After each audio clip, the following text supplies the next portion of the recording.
हमें एक चरित्र याद आ रहा रामायण का। अन्य रामायण का है, ये वाल्मीकि रामायण का, गोस्वामी जी का तो नहीं है, न वाल्मीकि जी का है, अन्य रामायण का है, पर हमें याद आ रहा, कहे बिना हम रह नहीं पा रहे, कहो तो सुनाऊं। आप सबने कथा सुनी होगी केवट की, केवट प्रसंग। केवट राम जी को गंगा पार कराता है, गंगा पार करा करके केवट वापस आता है। राम जी वन की तरफ चले जाते हैं तो केवट कहता, प्रभु आप जा तो रहे पर सबसे पहले मैं जाऊंगा दूसरी तरफ।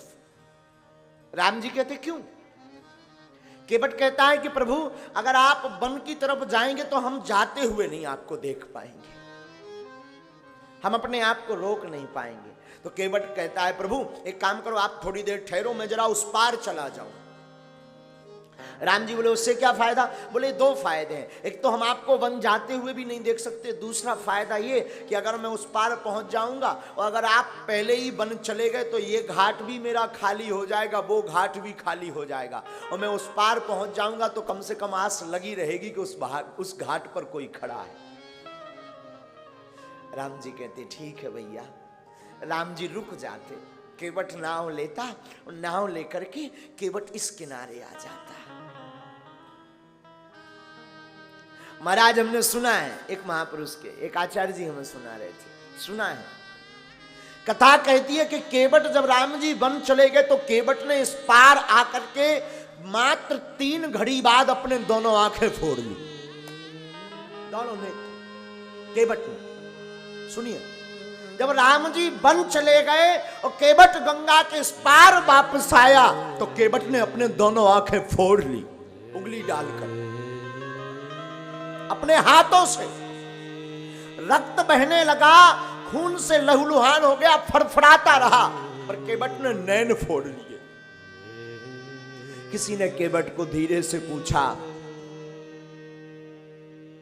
बाबरे ओ पागल, आंखें क्यों फोड़ी?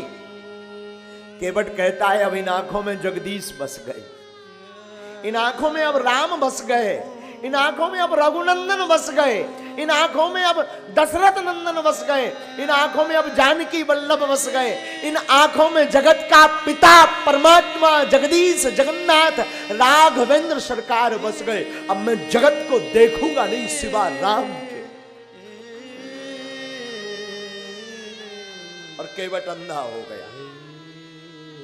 हमने तो सुना है कि केवट ने उस दिन के बाद कभी नाव नहीं चलाई, कभी नहीं, कभी नहीं नाव चला। भूख लगती, परिवार ताने भी मारता, पर केवट ने नाव नहीं चलाई। केवट कहता, जिसकी नौका में राम बैठ गए हो, अब उस नौका में जगत नहीं बैठ सकता। केवट कहता, जिसमें मेरे राम विराजमान हो गए हो, अब उसमें संसार नहीं बैठ सकता। नाव नहीं चलाई केवट ने जीवन भर।